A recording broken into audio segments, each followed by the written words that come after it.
강 시작하도록 하겠습니다.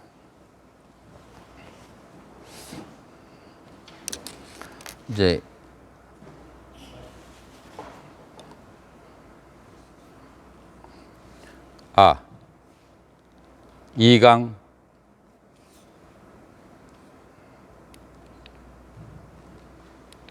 이강 시작하도록 하겠습니다.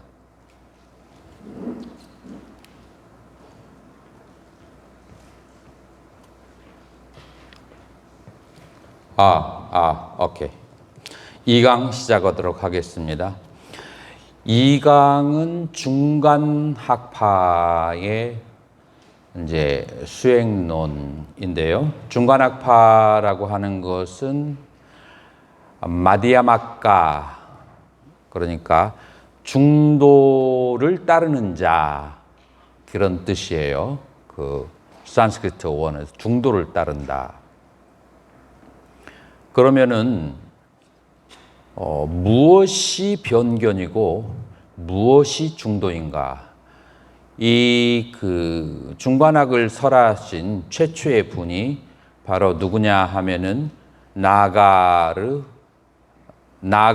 아르주나 해서 나가 아르주나 하죠. 나가는 뱀, 용이라는 뜻이고 아르주나는 이제 나무죠. 그래서 나가르주나 용수보살이라고 하는데, 용수보살은 바로 제2의 붓다, 그 다음에 8종의 조사로 그렇게 칭송받는 분인데, 이분이 중도라고 하는 것은 이제 중론의 1장 1절에 보면 이분이 말하는 중도는 무엇이냐면은 아니로다 어느 바다, 어니로다 어느 바다, 소멸함도 없고 그 다음에 태어남도 없고 그리고 시작도 없고 끝도 없고 하나도 아니고 여럿도 아닌 그것을 용수보살은 중도라고 봤어요. 이 중에서 가장 중요한 것은 불생불멸이에요. 그래서 이 세상에서 우리가 경험하는 것 중에서 태어나지도 않고 멸하지도 않는 것이 있느냐? 1번. 두 번째로 있다 할지라도 그것이 중도라고 하는데 왜 그게 중도이냐? 라고 하는 우리는 의문을 가져야 되고, 실제로는 서양 철학자들은 이 중간학의 사상을 어떻게 이해했냐면은 니힐리즘, 그러니까 니힐리즘 하면은 한국말로 어떻게 되죠? 허무주의라고 그렇게 중간학을 평가를 니체, 쇼펜하우어 이런 사람들을 전부 다 허무주의라고 생각을 했어요. 이 유럽에서, 중세 유럽에서 불교가 허무주의라고 평을 받다가 대승불교가 처음으로 허무주의에서 빠져나오게 된 것이 바로 러시아 그 링귀스틱 그 언어 철학자 체르바스키라고 하는 사람이 바로 이 중관화, 그 다음에 중도의 깨달음이라는 책을 쓰면서 그 다음에 그 뒤에 바톤을 이어받아서 인도의 티시 무르띠라고 하는 바라나시 대학의 유명한 그 침묵의 성자라고 그렇게 불려지는 무르띠에서 변증법론적으로 이 중관학이 최고의 철학이라고 하는 것을 증명을 해내고, 이 사람은 사실 옥스포드의 교수이기도 하고 그러면서 유럽과 전 세계의 중간학의 그 위대함을 이제 설파를 하고, 그 뒤에 일본의 그 선사인 스즈키 다이세스가 그 무르띠의 사상을 어느 정도 접합해서 일본의 선을 유럽의, 그 다음에 독일의 철학자들을 자기의 제자로 만드는데 이제 성공을 하죠. 자, 그러면 우리는 이제 본질적으로 이 중관악의 문제점과 그리고 이 중관악은 초기 불교를 하는 미얀마나 다른 그 나라에서 실제로 내가 만나봤는데 그 미얀마의 어떤 그 스님은 나한테 용수보살을 아주 심한 외도라고 할 때 무슨 외도라고 하죠? 아주 마군이라고 그렇게 마군이라고 그렇게 표현을 초기 불교인들이 용수보살의 중론이나 용수보살의 사상을 그렇게 오해를 하는데 그럼에도 불구하고 어느 한쪽에서는 제2의 부처라고 평한단 말이에요. 그 에센스, 그 가장 그 이슈가 되는 포인트가 뭐냐면은 불생불멸을 중도라고 한다라고 하는데 여기서 탁 걸려버리죠. 자, 태어나지도 않고 멸하지도 않은 것, 그 법을 설하신 열에게 귀의합니다. 그래서 귀경례 제1장이 그렇게 나오는 거예요. 우리가 경험하는 이 세계는 전부 다 어떤 식이죠? 생하고 멸하는 것이죠. 그래서 우리는 신수신법을 아까 초기불교하고 구사론의 수행론에서 얘기했을 때 수행의 대상은 신수신법 아니면 오온이에요. 오온이라고 하는 것은 생하고 멸하고 그 색에 따라서 그 색이 일어날 때 거기에서 느낌이 생기죠. 느낌도 색과 함께 일어나고 사라지고 그 느낌에 대해서 사량하기 시작하면 그 생각도 일어나고 사라지고 그 느낌도 좋고 나에게 이롭다고 생각하는 오늘 저녁 공양할 때 보니까 김밥처럼 말았는데 안에 무슨 잡채처럼 생긴 것이 이렇게 씹으니까 좀 독특하면서도 맛이 있더라고요. 그래서 맛있다라고 하는 락수에다가 이거 내 몸에도 좀 괜찮을 것 같다라고 하는 이롭다는 생각이 들면 그러면 내일도 이거 나오나? 라고 하는 욕구가 발생하죠. 그 수상행이 이렇게 연기 따라서 발생하고 소멸하고 우리가 경험하는 세계는 전부 다 그리고 그것과 함께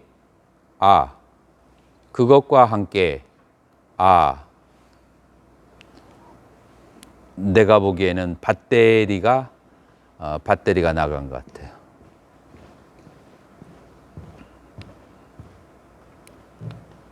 소리 한번 내보세요.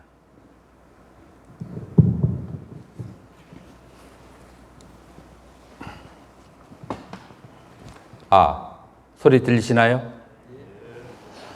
자, 그것과 함께 일어나는 아는 마음, 그 다음에 그런 것들이 사라지면은 그 아는 마음도 사라지고 이 모든 것이 오온이라고 하는 것은 생멸하는 것이죠.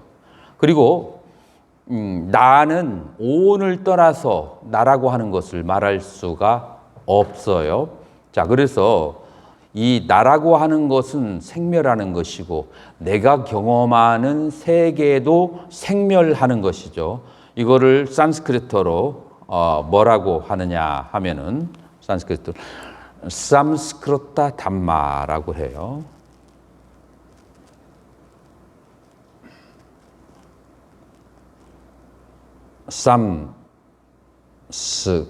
삼스크르타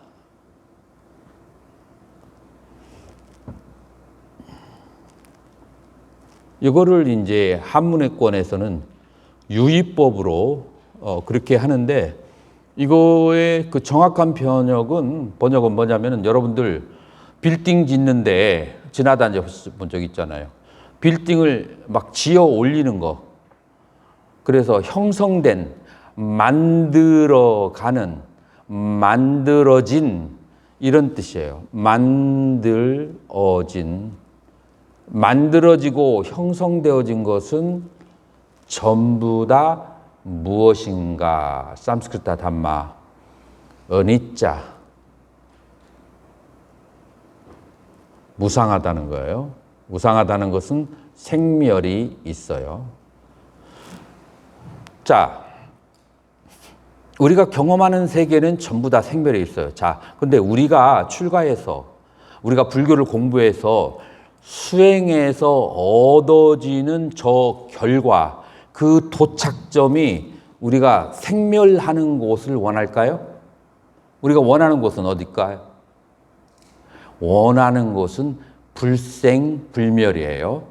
그죠? 원하는 것은. 여기까지는 여러분들이 이해하는데 어려움이 없을 거라고 생각해요. 자, 그러면은 이것을 고집멸도로 한번 보자고요. 고집멸도. 우리는 사성제 안에서 초기의 불교에서 손까지 다 설명할 수가 있어요. 고집멸도라고 하는 측면 속에서 삼스크르타, 이 유의에 해당하는 것은 어떤 거겠어요? 고, 집, 이건 뭐 고민 않고 고와 집이라고 하는 것은 그것은 유의법이다. 만들어진 것이고 그건 소멸하는 것이다. 기억날 거예요. 기억할 수 있을 거예요. 멸토, 이 도라고 하는 거하고 멸하고 도는 어떨까요? 도는 그 생멸할까요? 생멸하지 않을까요? 도 역시 생멸해요. 자, 그러면은 열반은 생멸할까요? 않을까요? 만약에 열반이 생멸한다면 그딴 열반은 얻으려고 왜 고생을 하겠어요? 우리가 열반을 얻으려고 하는 것은 생멸을 초월하려고 하는 거예요. 자, 그래서 우리는 그 역사적인 배경을 알아야 돼요. 용수보살이 원하고자 하는 중도는, 그 중도는 어떤 세계냐면은 이 열반의 세계예요. 자, 이런 이해를 가지고 우리 중론 1장 1전을 살펴보면 생함도 없고 멸함도 없고 시작도 끝도 없으며 하나도 여럿도 아닌 그러한 법을 설하신 열애에게 귀경합니다. 자, 지금 이 말은 지금 이 정도 듣고 나서 여러분들은 어떻게 생각해야 되냐면은 우리 중생들은 생멸에 사로잡혀 있고 시작과 끝이 있고 그 다음에 항상함과 그 다음에 단멸함이 있고 하나와 여럿으로 갈라진 그런 다양한 그런 세계 속에서 살고 있는데 부처님께서 그것을 초월한 불생불멸할의 그 법을, 그 중도의 법을 설하신 부처님께 귀경합니다. 여러분들이 이제 1차적으로 그렇게 바꿔서 이해를 해야 돼요. 자, 여기서 말하는 그 불생불멸의 법이라고 하는 것을 바로 멸에 해당하는, 이 멸은 산스크리트로 어떻게 되냐면은 삼스크르타예요. 삼스크르타. 삼스크르타가 construct, 만들어졌다라고 한다면 삼스크르타는 해체된 세계예요. 해체된. 그래서 해체됐기 때문에 이것은 뭐라고 말할 수도 없고 지칭할 수도 없고 다만 침묵으로서 그것을 대신할 수가 있어요.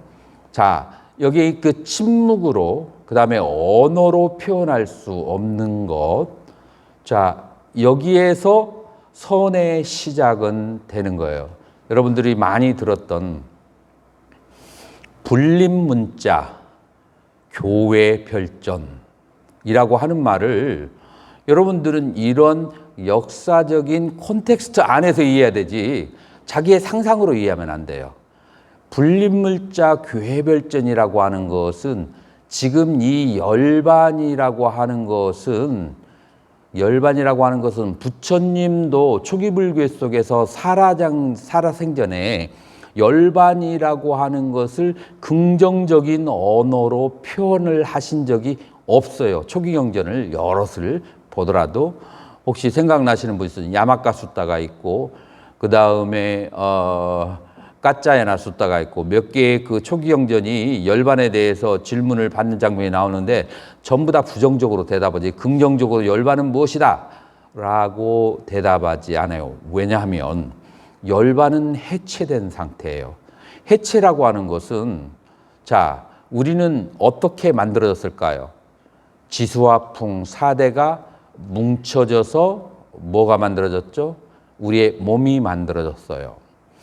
자, 두 번째로는 우리는 역사적으로 어떤 사물에 대한 이름을 하나씩 만들기 시작하고 그 이름들을 연결해서 문장을 만들고 그 문장들이 우리의 생각의 요소로 발달해요. 그래서 모든 동물 중에서 인간이 생각하는 기능이 뛰어난 이유는 언어가 만들어졌기 때문이고 언어는 명사 어떤 대상에 대해서 이름을 짓지 않으면 이 언어가 이루어질 수가 없어요. 그래서 두 번째로 인간은 언어라고 하는 형성된 문화가 있고 세 번째 물질이 있고 언어가 있을 때 우리는 너와 나 그리고 그라고 하는 상대성이 있게 돼요. 자, 그래서 상이 상존의 분별이 생기는데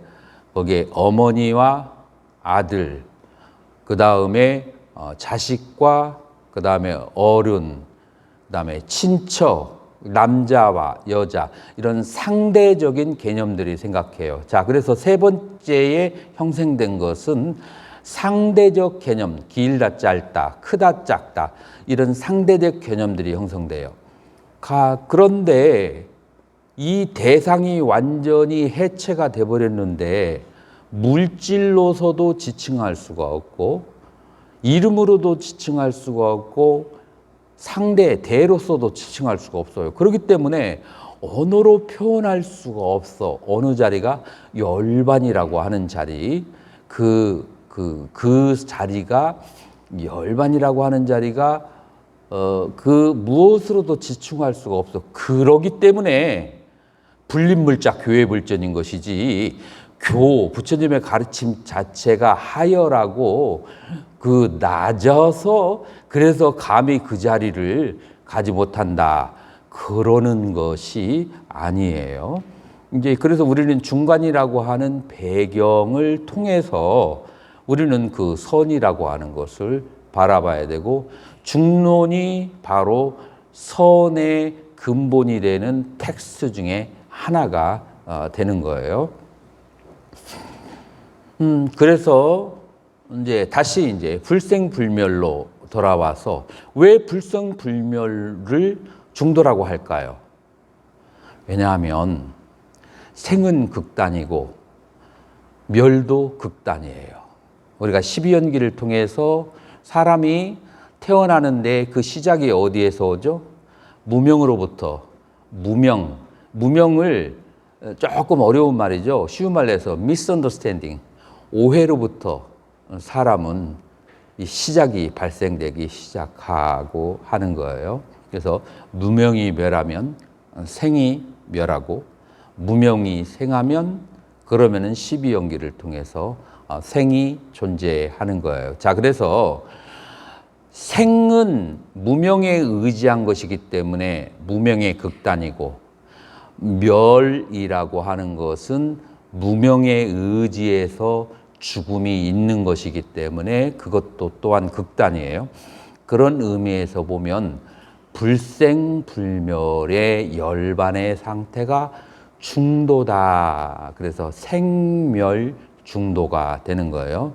그래서 왜 불생불멸을 용수보살께서 중도라고 얘기하는지 이 흐름이 초기 불교하고 접근하는 방법이 조금 달라요. 다르지만 여기에는 상당한 의미와 철학이 있는 거예요.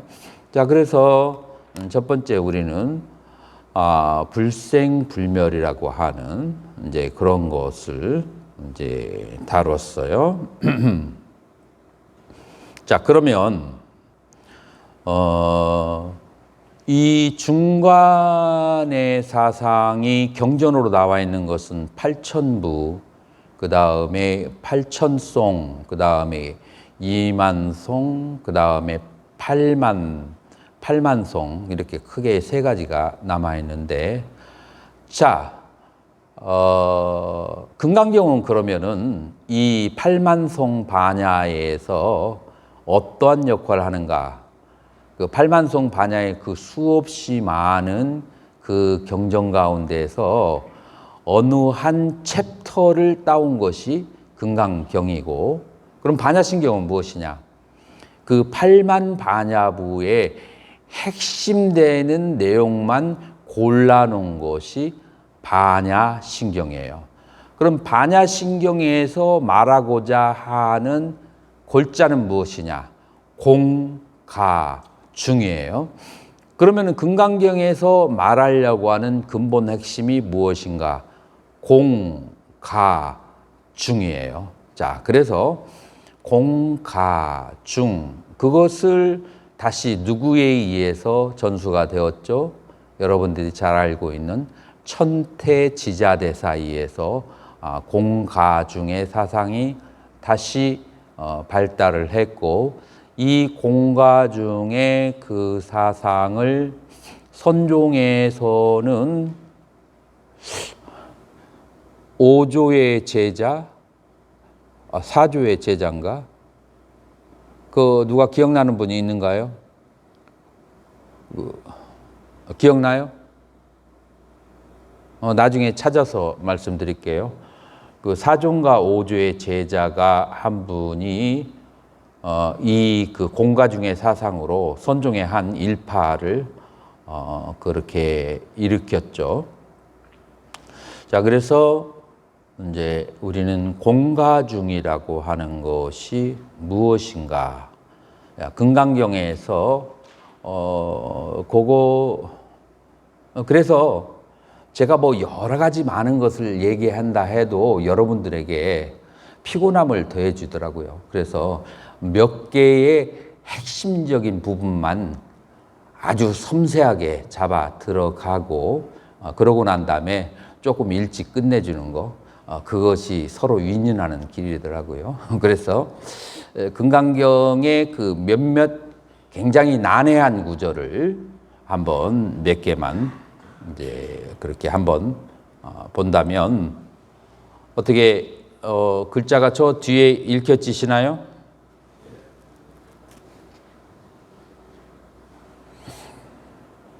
이제 여러분들이 금강경을 읽을 때 한 두세 개의 난해한 구절이 있을 거예요. 5장, 아까 얘기한 것에 들어가는 거니까 요거는 지나가고 통과. 그 다음에 여러분들이 굉장히 그 이해하기 어려운 것이 그것이 무엇이냐면은, 열애가 뿌나랏바람 바가반 아유스만땀 수부띤 애따다보짜 딱낀 만야세 수부때 아스티 사카찌딴마 이야 따따가따에나 아누따라 삼맥삼보디 이띠 아비삼부따 까스짓바 담마 따따가따나 대시따. 그래서 다시 바가반 세종께서 장로 수보리에게 이와 같이 말씀하셨다. 따낌 만야세, 너의 뜻에는 어떠한가? 수보리여, 아스티사까치딴마, 그 어떤 법이 따따가때나 열애에 의해서 안웃따라 무상 삼맥삼보디 정등각이라고 할 수 있는 그 어떤 법을 아비삼부또 깨달았는가? 자, 열애에 의해서 안욕따라 삼맥삼볼이라고 할 만한 어떤 법을 깨달았는가? 라고 수보리에게 질문했을 때 수보리가 뭐라고 대답하면 에방욱다유스만땀 수부띠 바가반땀에 따다보짜 야따함 바가반 바가바또 바시타스야르 탐마자나미 너아스티사까치 땀모야 따따가떼나 아누따라 삼맥삼보디띠 아비삼부또 나스티담모야 따따가떼나 내시다. 이와 같이 말씀하셨을 때 장로 수보리가 세존에게 이와 같이 말씀하셨습니다. 야따, 제가 보기에 아함 바가반, 제가 바가반 세존의 바시타스야 아르땀 말씀하신 그 의미를 아자나미 알기로는 너 아스티 까스티 땀모 거기에는 어떤 법도 야 따따가 때나 아누따라 삼백삼볼이 열애에 의해서 무상 정등각이라고 할 만한 그 어떠한 법도 깨달은 바가 없습니다. 나스티담모야 따따가따나 대시다. 깨달은 바도 없고 그 어떤 법도 설한 바가 없습니다. 자, 설한 바부터 한번 잡자고요. 우리는 우리에게 84,000 대장경이라고 하는 그 법문이 있는데 지금 여기에서는 뭐라고 그래요?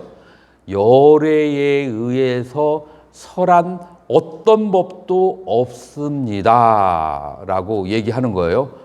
이거 좀 황당하죠? 그러니까 조금 지식이 짧은 분은 아하, 열애가 설했다는 경전은 전부 다 가짜구나. 이제 이렇게 단순하게 생각할 수도 있는데 여기서 얘기하고자 하는 의미는 여러분들 부처님께서 설한 법은 법문이라고 그래요. 담마가 아니고 다르마 파리야야예요. 그 84,000 그 대장경의 법문은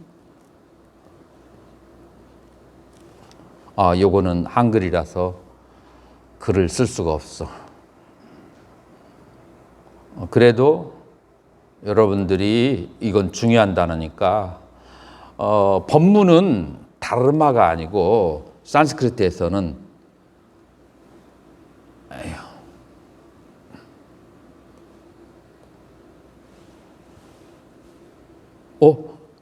색깔이 없어졌어.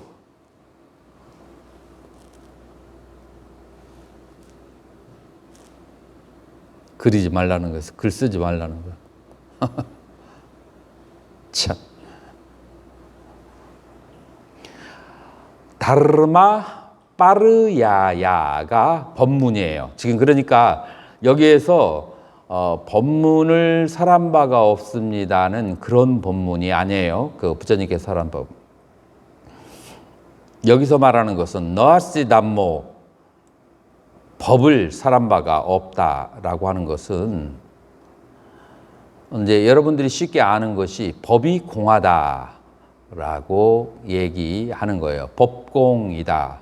자, 그것을 조금 이제 풀어서 그렇게 얘기한다면 첫 번째, 열애께서 깨달으신 그 어떤 법도 없다. 아까 설명했죠. 열반이라고 하는 것이 바로 열애가 깨달으신 법이에요. 근데 열반이라는 것은 뭐라고 했죠? 모든 것이 다 해체됐어요. 물질도 정신도 의존되는 개념도 다 해체됐어요. 그렇기 때문에 뭐라고 지칭할 수가 없어요. 뭐라고 지칭할 수가 없어요. 그러니까 그 무엇을 깨달았다라고 얘기하면 그건 무위법이 아니고 어디에 해당해요? 유위법에 해당해요. 그런 유위법을 얘기하려고 부처님께서 그렇게 설하시는 게 아니에요. 그 무위법, 열반법을 설하시려고 하는데, 그러니까 여러분들 초기 경전을 자세히 살펴보시면 열반에 대해서 말하는 것은 초기 불교대에게 금기시되어 있어요. 열반으로 가는 길, 팔정도, 그건 자세하게 설명했어요. 열반에서 멀어지게 하는 그 번뇌, 그 번뇌는 고집멸도할 때 집이죠. 그 집을 탄하라고 하는데, 그 가래는 요계, 유예, 무유예라고 해서 그거는 아주 자세히 설명했어요. 인간의 괴로움에 대해서 사고팔고로 설명했어요. 그래서 고, 집, 도는 설명을 했는데, 그 도를 통해서 멸에 들면 거기서부터는 끝, 말할 수가 없어. 왜냐하면 모든 것이 해체되어진 상태이기 때문에. 그러므로 그 상태를 뭐라고 지칭할 수가 없기 때문에 그 법은 깨달았다라고 할 수도 없고 그 법을 설했다라고 말할 수가 없어요. 그건 설할 수 있는 대상이 아니에요. 자, 그래서 이 중관학파가 얘기하려고 하는 포인트, 금강경에서 얘기하려고 말하는 포인트가 시작이 어디에서 시작하냐면 부처님께서 초기경전에서 얘기하다가 끝마친 열반, 거기에서부터 지금 열반에 대한 분석에서 들어가기 시작하는 것이 중관학파다라고 하는 것을 알아야만 해요. 그러면 부처님께서, 그 위대하신 부처님께서 건드리시하는 그 위험한 분야를 왜 중관학파는, 왜 용수보살은 건드렸을까? 제가 연구한 바에 의하면, 그리고 남방에서 제가 조금 오래 살았는데 열반에 대해서 얘기를 안 하니까 맥이 빠지는 거예요. 열반에 대해서 추구하는 마음이 조금 식어버려요. 그냥 그 밑에서만 왔다 갔다, 그 세월이 오래 지나가면, 그래서 선하고 착하게 사는 데는 되는데 여기에서 열반을 얻으려고 하는 커다란 발심과 동기가 생기잖아요. 뭐 그냥 이번 생에 못하면 다음 생에도 하지. 세월은 널널한데 세월이 끝이 있는 것도 아니고 중생의 끝이 있는 것도 아닌데 이제 이런 식으로 돼버리는 거예요. 근데 그런 것을 용수보살이 보고 열반에 대해서 마음을 재우쳐서 해탈하려고 하는 마음을 일으키게 하기 위해서 열반에서부터 얘기가 들어간 것이라고 나는 이해를 하고 있죠. 자, 그래서 지금요, 한 법도 깨달은 바가 없고 한 법도 설한 바가 없다라고 했을 때 그 법은 열반의 법이고 중도의 법이고 언어로 표현될 수 없는 것이기 때문에 그러다라고 하는 것을 이제 여기에 대해서 조금 더 자세한 설명이 이제 들어가요. 자, 여기서 뭐라고 하냐면 무엇 때문에 그 법이라고 하는 것은 왜 설명할 수가 없고 그 다음에 법도 아니고 비법도 아니고 뭐 그런 어려운 말을 쓰느냐, 여기에 대해서 대답이 나와요. 땄갔어요 또. 왜냐하면 어삼스크르타 뿌라바비타히 아리아 뿌깔라이. 여기서 아리아는 뿌깔라는 성자들이에요. 여러분들 잘 알다시피 이 금강경에서는 보살이라는 단어가 잘 안 나오고 구장에서 뭐가 나오죠? 수다원에서부터 아라한까지에 대해서 나오잖아요. 대승의 수다원과 아라한에 대해서. 자, 무엇을 아리아 뿌깔라라고 하냐면은 수다원에서 아라한까지 사쌍팔배를 자라고 그래요. 아리아 뿌깔라. 자, 여기서 그 성스러운 사람들은 어삼스크르타, 해체된 법, 무의의 법을 뿌라바비따, 그 무의에 대한 뿌라바바, 그런 체험을 그런 체험을 성자라고 하기 때문이다.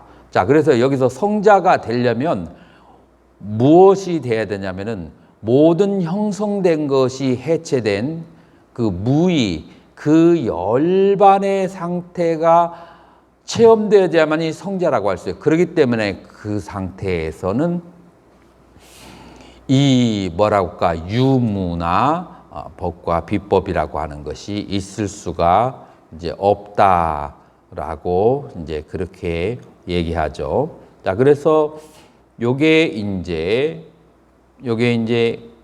조금 어려운 내용이고, 그 다음에 어려운 내용이 여러분들이 공가중 상관이에요. 자, 공가중 상관의 그 대표적인 것이 무엇이냐면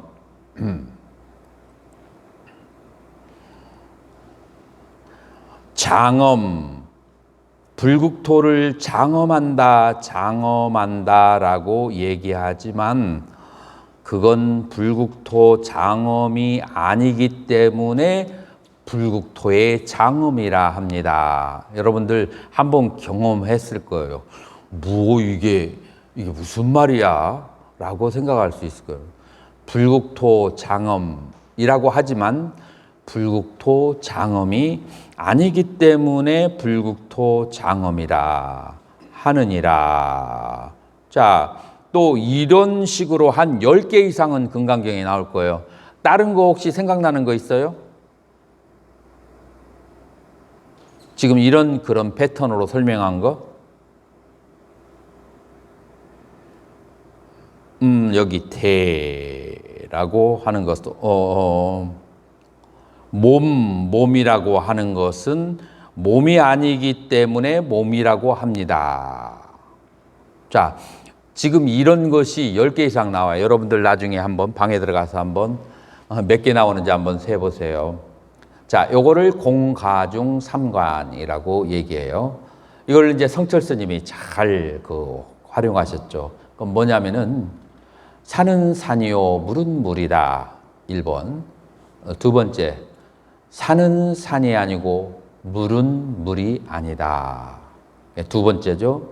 세 번째, 그러므로 산은 산이고 물은 물이다. 자, 이 논법하고 몸은 몸이 아니기 때문에 몸이라 합니다.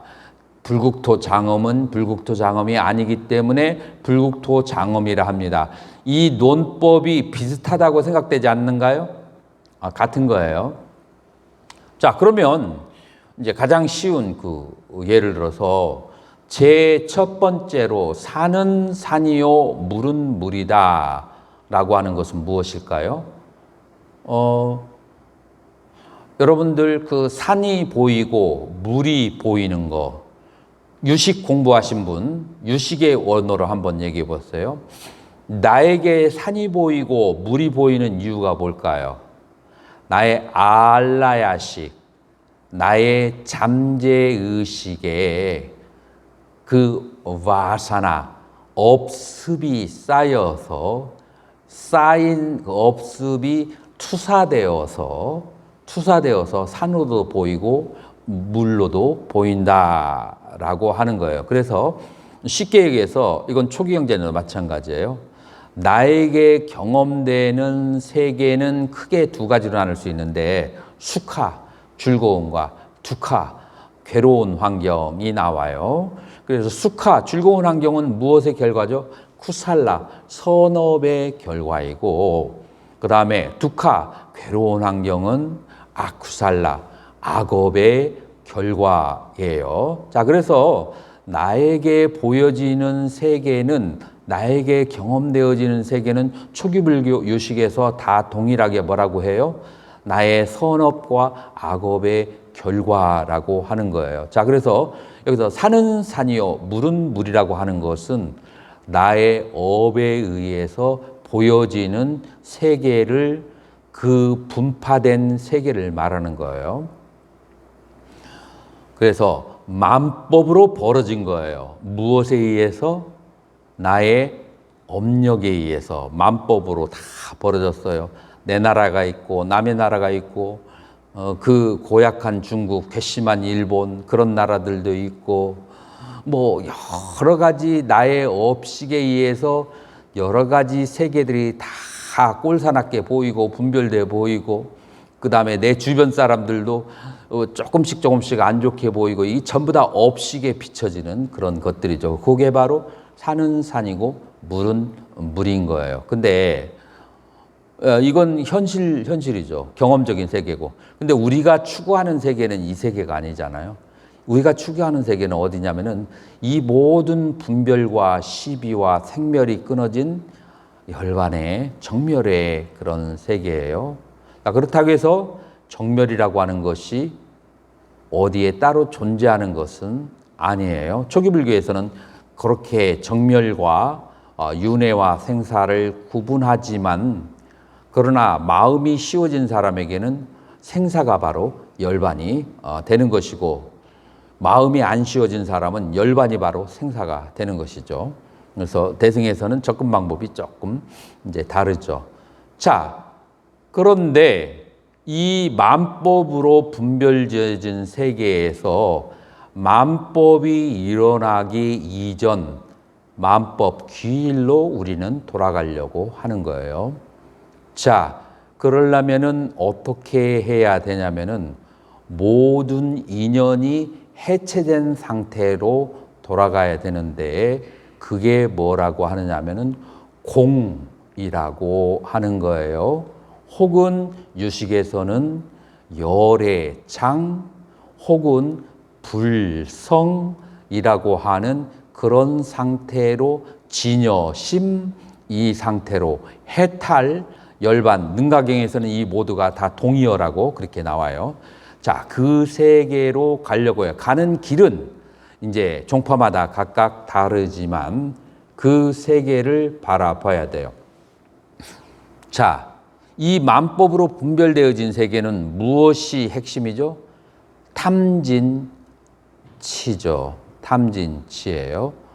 자, 여러분들 모든 물질을 여러분들이 나를 쳐다봐요. 여러분들이 내가 있다라고 믿죠. 내가 있다라고 믿어요. 그런데 내가 존재한다는 것을 뭘로 알아요? 여러분들은 내 목소리를 듣고 눈으로 보고 알아요. 자, 눈으로 볼 때 여러분의 눈이 튀어나와서 나에게 부딪혀서 돌아갔는가요? 아니면 내가 순식간에 여러분들의 눈에 부딪혔다가 돌아왔는가요? 어떻게 해서 내가 있다는 걸 여러분들이 눈을 지각을 하죠? 여러분들은 내 몸에서 나오는 그 파동을 여러분들 눈에서 나오는 파동이 인지를 해서 그 이미지를 받아서 사물이 있다고 보는 거예요. 근데 만약에 여러분의 눈과 내 몸에서 파동이 흘러나오지 않는다면 여러분들이 나를 인지할 수 있을까요? 없어요. 자, 그러면은 내 몸의 파동과 여러분의 눈의 파동은 뭐 때문에 발생해요? 여러분들을 몸을 구성하고 있는 분자가 있는데 그 분자 가운데 전자라고 하는 것이 아주 막 그냥 빠르게 엄청나게 빠르게 이 원자 핵 주위를 돌기 때문에 그렇기 때문에 그 빠르게 도는 것이 그것이 빗무리를 내면서 그러면서 이 파동을 일으키고 주변 공기를 흐트러 버리고 그렇기 때문에 인간들에게 지각이 되는 거예요. 만약에 전자의 움직임이 멈춰버린다면 전자공학을 공부한 사람들은 알 거예요. 그러면은 존재는 다른 존재를 인지할 방법이 없어요. 설령 존재한다 할지라도. 자, 전자의 움직임. 전자의 움직임은 뭐 때문에 오죠? 그것은 바로 진심 때문에 전자가 움직이는 것. 탐과 진 때문에 움직이는 거예요. 그래서 이 만법으로 분화된 세계의 근원은 탐과 진, 탐심에 의해서 끌어당기고 진심에 의해서 밀쳐내고 끌어내고 밀쳐내니까 전자가 막 신나게 돌아가는 거예요. 자, 그런데 탐진이 멈춰버리게 되면 내 몸을 구성하고 있는 요소를 움직일 수가 없고 움직일 수 없으니까 그대로 적정하게 소멸해 버리게 되면 그러면 만법이 하나로 이 만물이 일어나기 이전의 상태로 그대로 가라앉아서 고요히 돌아가겠죠. 자, 이것을 우리 대승에서는 공의 상태라고 해요. 여기에 다시 탐심과 진심이라고 하는 그런 이제 양자와 전자가 움직이기 시작하면 다시 또 만법이 벌어지기 시작하죠. 우리가 가는 세계는, 가고자 하는 세계는 만법이 씌어진 본질의 세계, 탐진이 멸한 세계, 공성의 세계예요. 자, 그래서 모든 분별을 씌워버리고 마음을 하나로 분별 이전의 세계로 집중을 하는 수행을 하는 거예요. 자, 그 세계를 뭐라고 한다? 공이라고 해요. 우리가 탐진치에서 경험한 세계를 뭐라고 한다? 그것을 가라고 그렇게 얘기해요. 자, 그런데 그런 정멸을 경험한 사람이 다시 세상에 살 때는 그 사람에게 산은 역시 산이고 물은 역시 물이에요. 자, 그런데 탐진치가 남아있는 사람이 바라보는 산과 물과 그리고 탐진치가 소멸한 사람이 바라보는 산과 물 같을까요? 다를까요?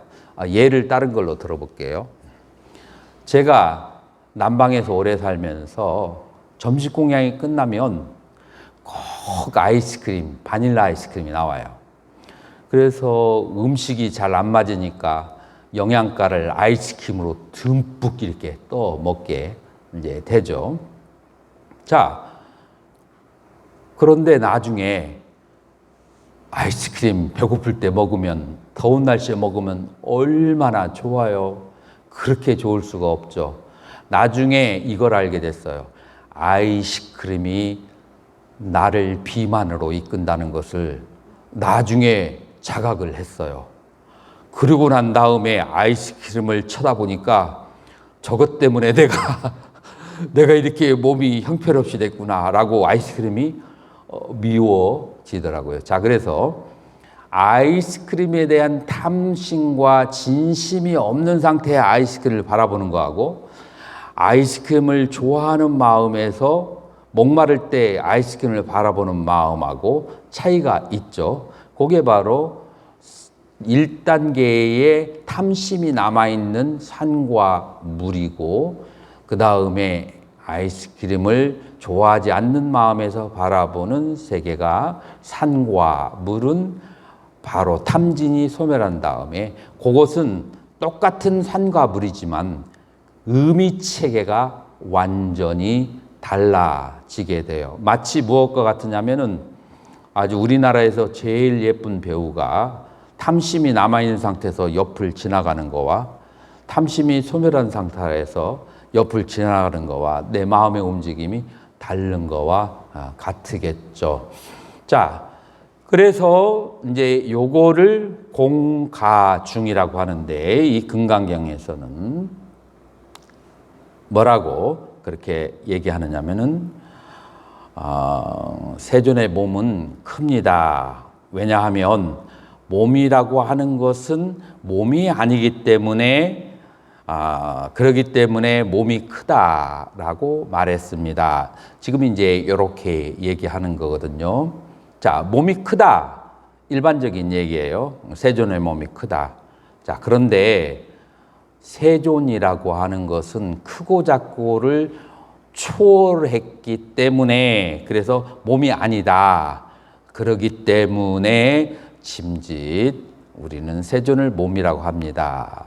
자, 여러분들이 이제 나머지는 여러분들이 금강경을 읽어보면서 하나하나 그 산과 물의 그 공식을 대입해서 연구를 해보세요. 자, 요 사상이 바로 반야신경에도 그대로 이어지고 있어요. 반야신경에서는 어떻게 이어지고 있느냐면 관자재보살 행심반야 바라밀다시 관세음보살이 반야바라미를 행할 때 무엇이 반야바라미인가? 오온을 관하는 것이 반야바람이다. 그래서 오온이 공한 것을 깨닫게 되고 그 공한 것을 깨닫게 되니까 모든 고통을 초월하게 된다. 이제 여기에서 사리자 시제 법공상 불생불멸 불구 부정 나오죠. 자, 요거는 뭐를 말하는 거죠? 여기는 공과중 상관 중에서 공을 말하는 거예요. 자, 그래서 이 공관을 다 이제 투과하는데 초기 불교에서 나오는 모든 공식을 다 대입해서 곱하기 공을 하는 거예요. 무한이비 설시니 무색성양 미적법 무안계 내지 무의식계 무무명 영무무명징. 그래서 사성제 8정도 12연기를 전부 다 그 자성이라고 하는 것은 공하다라고 얘기하는 거예요. 왜 자성이 공하죠? 열반에 든 자의 심리적인 상태에서 보았을 때 사성제, 8정도, 12연기 이 모든 것은 공하다라고 얘기를 하는 거예요. 자, 그래서 우리가 금강경에서 그 말하는 공가중 삼관도 이 정도에서 정리를 하고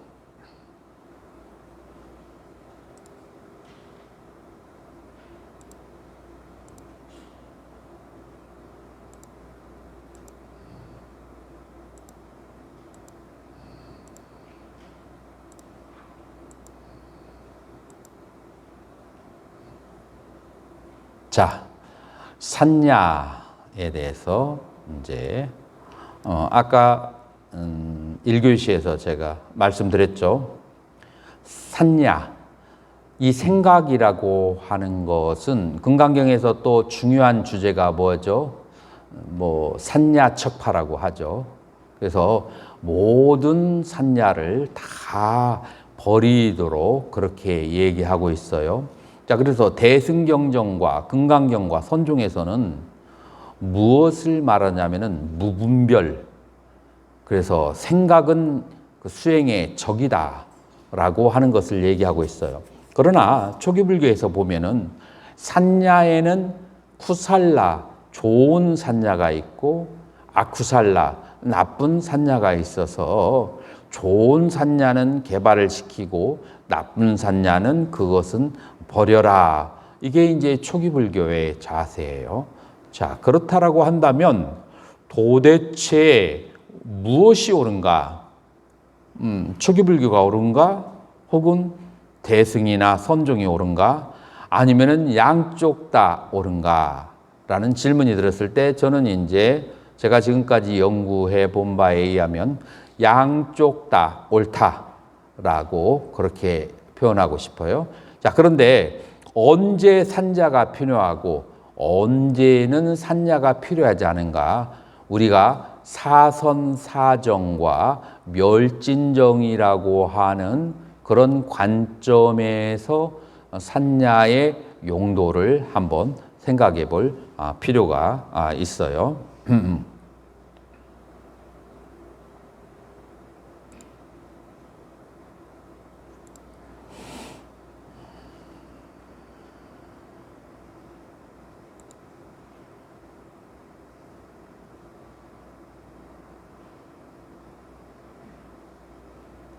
자, 초기불교에서 수행론 중에서 대표적인 것 중에 하나가 우리는 팔정도를 우리는 간과할 수가 없어요. 자, 팔정도 가운데에 정견과 정사유라고 하는 것은 어떤 의미를 가졌는지 한번 보자고요.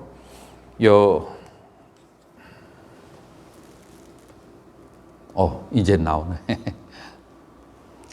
정견을 뭐라고 하느냐면 정견을 삼마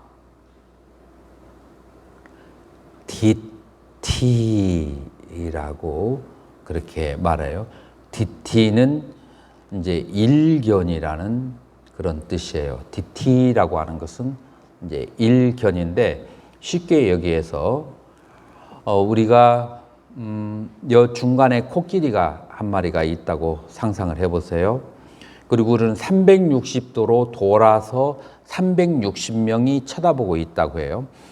360도에 각각에서 바라보는 그 코끼리는, 그 주장하는 코끼리는 맞을까요? 틀릴까요? 맞아요. 일견으로는 맞아요.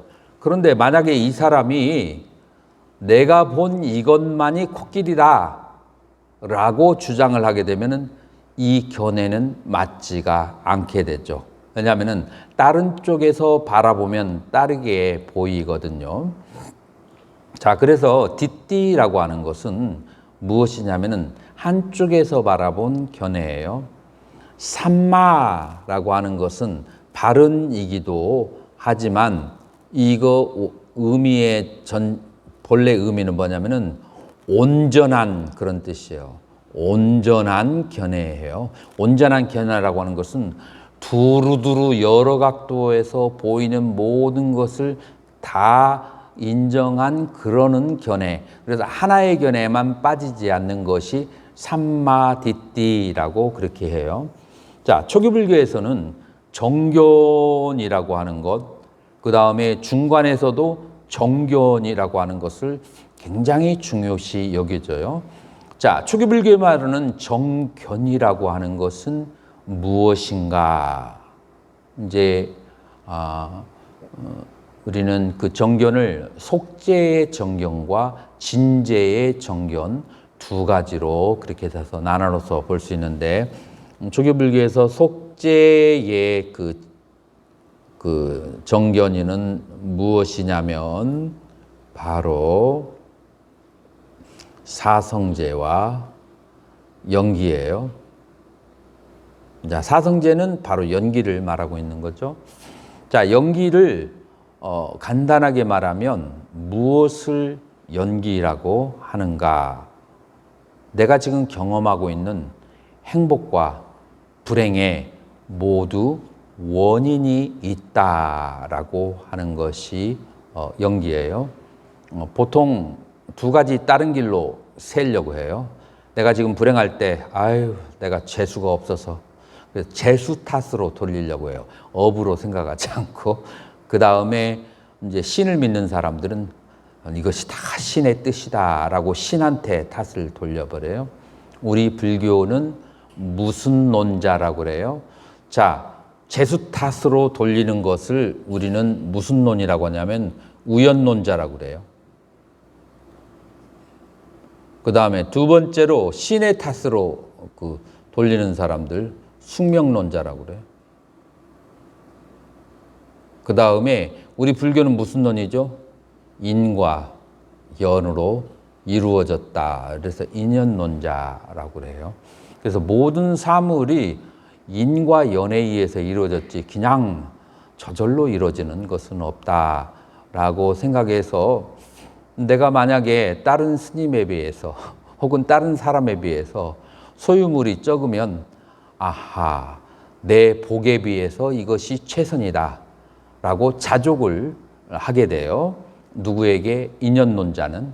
만약에 인연을 믿지 않는다면 그러면은 내가 필요한 것이 나에게는 없는데 다른 스님이나 다른 사람에게 있으면 그러면은 거기에서 추구심이 발생하게 돼요. 그리고 불만족을 바라게 되고 그 다음에 더 나아가서는 종단을 욕하고 사회를 욕하고 전부 다 바깥으로 시달려가면서 욕을 하게 돼 있죠. 그래서 인연을 믿는 자와 인연을 믿지 않는 자는 완전히 인생관이 달라지게 되고, 그리고 이 인연을 믿어야 마음의 그 자족, 산뜻도 자족이 생기고, 자족이 있어야 반드시 자족이 있어야 선정에 들어요. 자족이 없으면 절대 선정에 들지 못하죠. 추구심이 있으면. 자, 그래서 우리 불교에서 이 연기에 대한 그 믿음은 굉장히 중요하죠. 이것이 속세의 정견이라고 그래. 진재의 정견이라고 하는 것은 무엇인가 하면 진재의 정견이라고 하는 것은 그것은 바로 사전도를 뒤집어진 것을 진재의 정견이라고 그래요. 그래서 우리는 이 세상을 살면서 이러한 것이 있다고 생각해요. 뭐가 있다고 생각하냐면 수바, 아름다운 것이 존재한다고, 아름다움.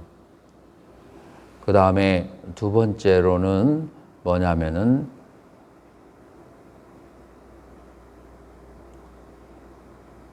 수카, 즐거움이라는 것은 존재한다라고 생각해요.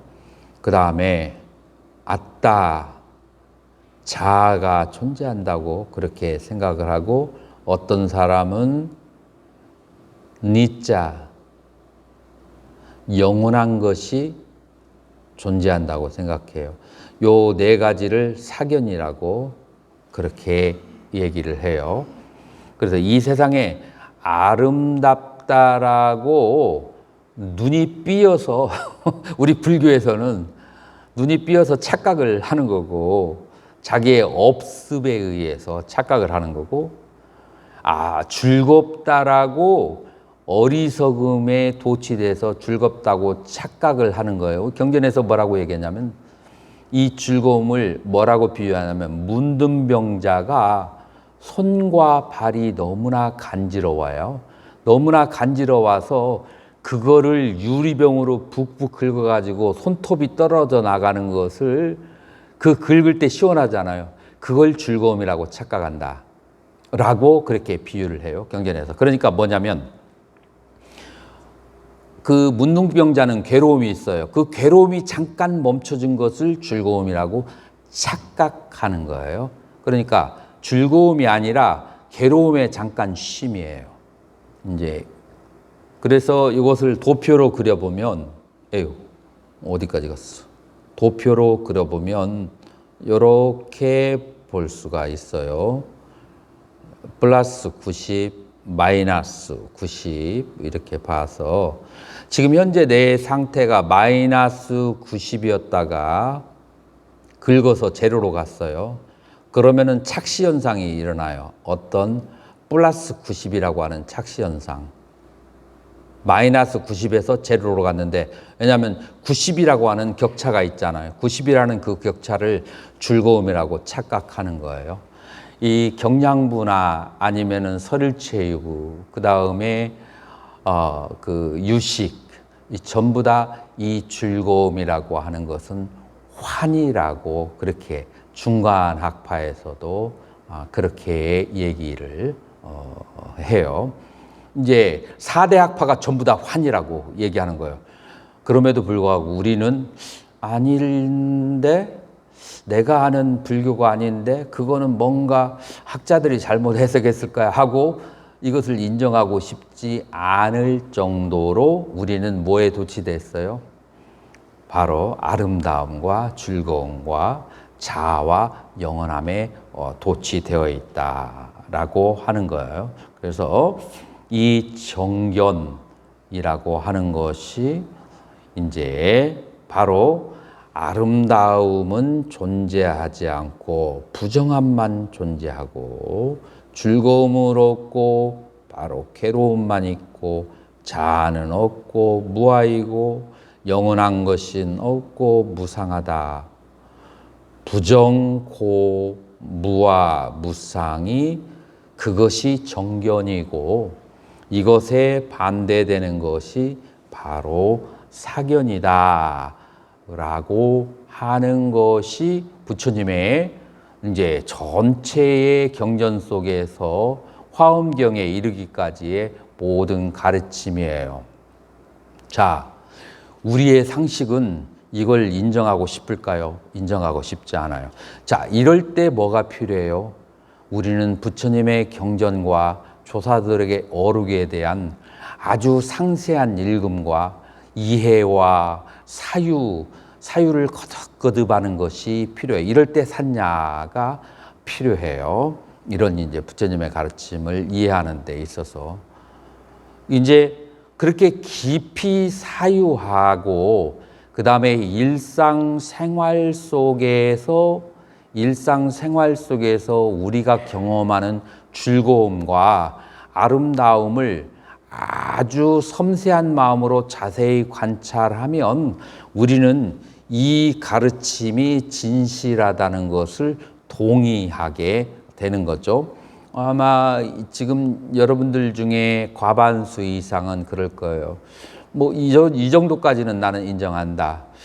한 70%는 괴롭고 70%는 부정하고 뭐 그 정도까지는 그래도 30%는 있을걸? 30% 아름답고 즐거운 것은 있을걸? 이라고 생각한다면 여러분들은 아직까지도 뭐가 필요해요? 산야가 필요해요.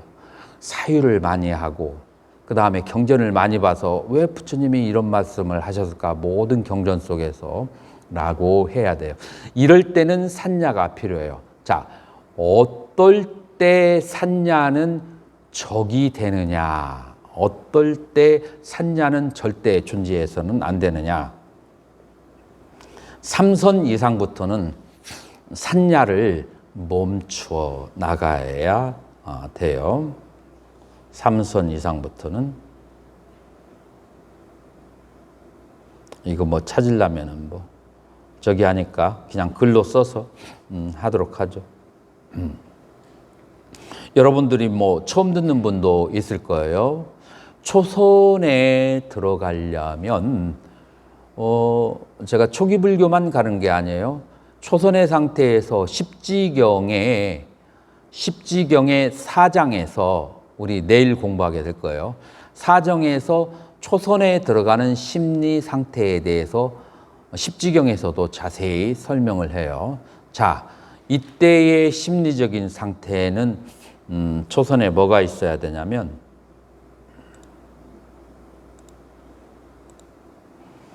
초선에 이게 있어야 돼요. 윗다르까 위차라 삐띠 수카 액각 같다. 5가지가 있어야 돼요. 자, 윗다르까 윗자라를 보통 뭐로 번역을 하냐면은 심사로 번역하거나 각관으로 번역을 하고 영어에서는 applied thought, sustained thought, 일으키는 생각, 그 다음에 지속적 생각, 이렇게 번역을 해요. 이게 사마타와 위파사나 수행할 때 각각 다른데 거기까지 나가면 너무 시간이 많이 걸릴 것 같아서 본론만 그렇게 얘기를 하도록 할게요. 자, 심 혹은 각이라고 하는 것은 초선에 들어갈 때 떨어져 나가야 되는 게 2가지가 있어요. 첫 번째, 개를 신체적으로 언어적으로 범하는 것으로부터 자유로워져야 돼요. 그래서 신체를 관찰해야 돼요. 신체를 관찰하는 것은 요 빗다르가를 사용하고요. 그 다음에 초선에 들어가려고 할 때 여러분들 들어봤을 거예요. 5가지 장애를 그거를 버려야 돼요. 5가지 장애가 뭐냐면 바로 탐,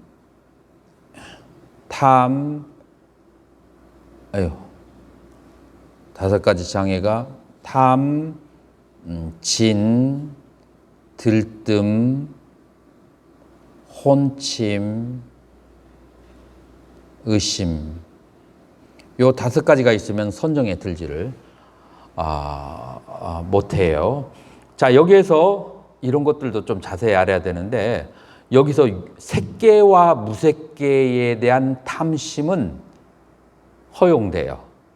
탐심을 버려야 된다니까 막 처음부터 초보자가 모든 걸 다 버리려고 하는 것인데 그거 되지도 않아요.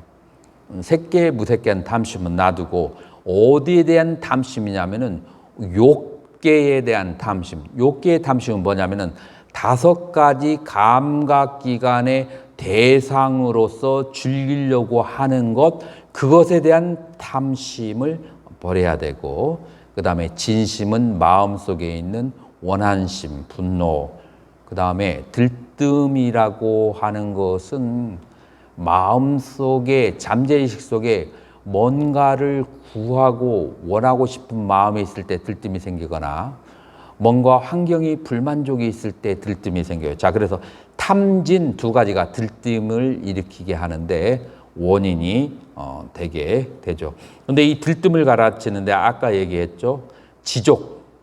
나의 그 모든 지금 현재의 팔다리가 하나 잘려져도 내가 지은 업의 최선의 과부가 이 상태다라고 굳게 믿음이 있으면 그러면은 이 들뜸이 사라지게 되고 선정에 들게 돼요. 그래서 지족이 굉장히 중요하고 달마의 24행론에서 이 지족에 대해서 사행론에서 아주 자세히 설명이 되는 거죠.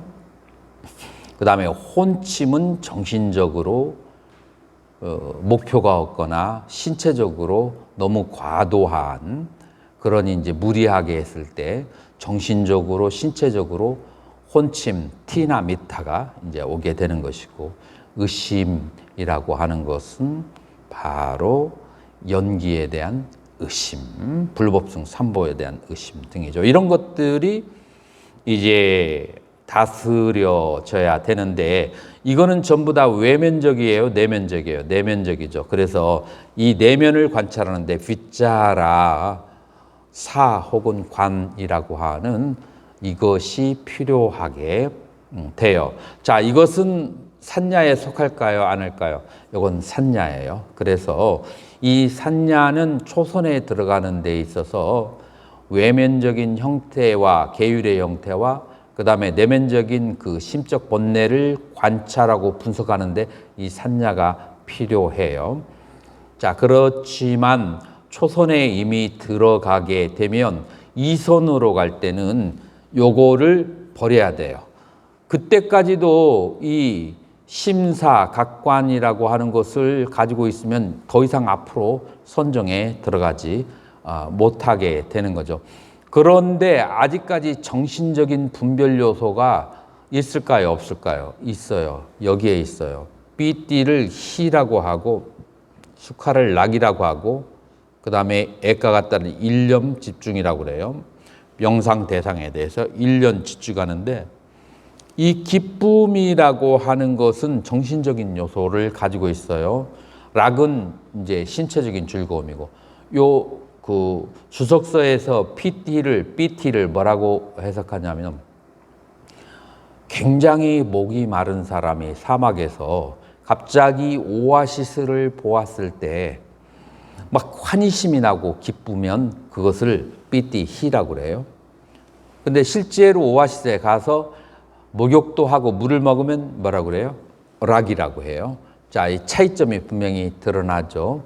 이 삐띠라고 하는 것은 정신적인 불만족 상태에서 그 반대되는 요소가 왔을 때 오는 그 기쁨이기 때문에 정신적인 분별이 아직 남아 있어요. 자, 그래서 요것이 이 분별적인 요소를 마치 로켓가 하늘로 올라갈 때 처음에는 2단계가 필요해요.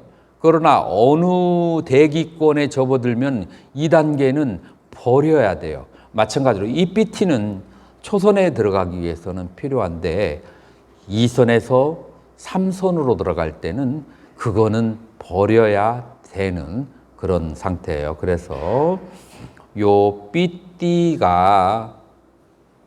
삐띠를 놓아버리게 되면은 수카, 몸에 아주 지극한 즐거움이 있고 플러스 이때 뭐가 생기냐면은 사띠마라고 해요. 여기서 사띠마라고 하는 것은 with 사띠. 그러니까 처음부터 사띠 수행을 알아차림의 수행을 하는데 이 알아차림은 굉장히 섬세한 것이라서 어떤 다른 정신적인 요소가 있으면 정신적인 요소에 가려버려요. 정신적인 분별 요소가 다 없어져야 이게 명료하게 드러나는 거죠. 언제부터? 3선에서. 그렇기 때문에 3선에서는 고의적으로 자의적으로 일어난 분별 의식이 있으면 3선 이상은 가지 못해요. 자, 그렇기 때문에 어디에 들어갈 때, 초선에 들어갈 때 이 산야 분별하는 마음은 굉장히 중요한데, 그것으로 인해서 초선에 들어가는데 3선, 4선 들어가는 데는 그것은 장애 요소라서 3선, 4선 이상은 들어가지 못해요. 그 사유와 분별. 첫 번째, 제가 이제 선정이라고 하는 측면에서 산야가 어디에 도움이 되고 어디에 장애가 되는지를 말했고, 비파샤나 관법을 하는 데 있어서는 어디에서 장애가 되냐면은, 위파샤나는 신수심법에 생멸하는 것을 직관해야 되는데, 여기에 사유가 껴버리면, 예를 들어서 나의 호흡이 드러나고 나가는 것을 보거나 내 마음이 일어나고 사라지는 것을 봐야 되는데, 여기에 생각이 끼어버리면 동일한 찰나의 생각과 그리고 내가 호흡을 바라보는 것 두 개를 동시에 할 수 없어요. 그렇기 때문에 여기서 생각이 끼어버리면, 그러면은 여러분들이 신수심법을 있는 그대로 관하는 것을 할 수가 없어요. 그래서 위파샤나를 할 때, 관을 할 때, 여러분들 원각경 읽어보신 분들 계실 거예요. 거기에서 위파샤나라는 단어가 굉장히 많이 나와요. 그 다음에 또 삼마빠띠, 삼마발제로 번역이 됐는데, 사마빠띠라는 단어가 나오는데, 그건 뭐냐면은 구차재정을 얘기하는 거예요. 지금 현재 제가 설명하는 1선, 2선, 3선, 4선 이렇게 얘기하는 것이 구차재정에 나오는 거예요. 그래서 그 원각경에서 나오는 삼마발제, 그 사마빠띠하고 그 다음에 미파샤나, 그것이 바로 지금 여기서 얘기하는 수행이 되는 거예요. 그래서 언제 위파샤나 관법을 할 때와 그 다음에 3선 이상에서는 산야라고 하는 것은 장애가 된다. 그 이전에 수행하는 데는 산야가 도움이 될 수가 있다라고 그렇게 말할 수가 있어요. 자, 그래서 제가 금강경에서 그 얘기하는 그런 산야, 금강경에서는 산야를 다 버려야 되는 것을 얘기하고 있어요. 그러니까 수보리가 그런 질문을 해요. 수보리 존자가 산야를 다 버리면 무엇으로 보고 듣고 알고 합니까? 라고 하니까 부처님께서 뭐라고 대답하시냐면, 수보리야, 그런 말 하지 말아라. 열애에게는 오한이 있나니라. 열애에게는 육한이 있고, 열애에게는 천한이 있고, 열애에게는 불란이 있고, 이제 열애에게는 해안이 있느니라. 산야가 없어도 이런 5가지 눈으로 모든 사물을 보고 듣고 알 수 있나니라 라고 했어요. 자, 그러면 여기서 말하는 산야가 다 다스려진 상태는 열애지의 상태예요. 열애지의 상태. 그러면은 그 열애지에 이르기 전에 일어나는 그 모든 산야는 그러면은 어떻게 해야 되는가? 그거는 우리가 대승기실론에서도 나오고 또 여러분들이 능가경과 십지경, 그러니까 내일 이제 조금 다루게 될 텐데, 거기에서 이제 나오는 공통적인 표현이, 그거는 소지장, 다시 말해서 법장이라고 해요. 그거는 미세번뇌라고 그렇게 얘기해요. 그 미세번뇌는 그냥 순식간에 그렇게 없어지는 것은 아니에요. 잠재적인 그런 미세번뇌라고 하는 것은. 그래서 그것은 열애지가 되어야 소멸되는 것이고, 그것은 아라한이 되어야만 그 또 견옥과 수옥이라는 것이 다 소멸되는 것이지 그 이전에는 소멸되지 않는 것이죠. 자, 그래서 이제 그것은 열애지의 경지와 아라한의 경지라고 이제 하는 것으로 이해를 하시면 되겠고, 자, 그러면 오늘은 여기서 더 나가면 너무 정신적으로 번거로워지니까 오늘 그 얘기했던 몇 가지 주제들을, 그 주제들이라고 하는 것은 뭐냐면은 열애가 깨달은 법이 있느냐, 열애가 설한 법이 있느냐라고 했을 때 이 법은 그것은 무의에 해체된 법이기 때문에 모든 것이 해체된 상태를 그것을 유무나 이것과 저것이라고 말할 수가 없기 때문에 법을 얻었다고 할 수도 없고 법을 설했다고 할 수가 없는 것이지, 지금 84,000 법문을 말한 담마빠리아야 법문을 말하는 것이 아니다. 그 경전에 나오는 그 법문들은 열반을 직접적으로 가르친 것은 존재하지 않고 전부 다 고집도에 대한 얘기를 하고 있는 것이다. 이제 그렇게 멸이라고 하는 것은 어떤 식으로 직접적으로 말할 수가 없다. 이제 그렇게 이제 이해하시면 되고, 구차 재정을 가는 도중에 산냐는 어디까지 필요하고 어디에서는 반드시 놔줘야만 하는가, 이제 그런 것, 이제 그 몇 가지 주제와 개념을 여러분들이 마음속에서 잡으시고 오늘 저녁은 편안한 밤이 되시기를 바라고요. 내일은 이제 유식의 수행론, 그래서 유식 30송과 중변 분별론을 중심으로서 유식의 수행법을 1차 간략하게 하고, 그 다음에 이제 2교시, 3교시에는 십지경의 그 보살의 수행론과 그 다음에 사무회와의 관계와 그리고 수다원과 아라한까지와 초지와 십지의 관계, 그렇게 내일 공부하도록 하겠습니다. 질문, 쪽지가 안 들어왔네요. 혹시 질문 있으시면 질문 받겠습니다.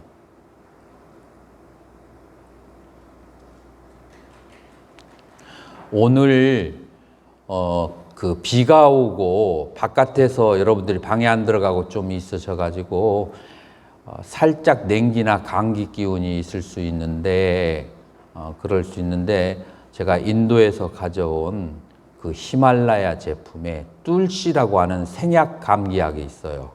요즘 같은 시국에는 그 감기 기운이 있으면 빨리 잡아버려야 되니까 우리 저기 시자 스님한테 내가 줄 테니까 그 얻어가지고 2알씩 증상이 있으면 그렇게 드시고 주무시도록 하세요.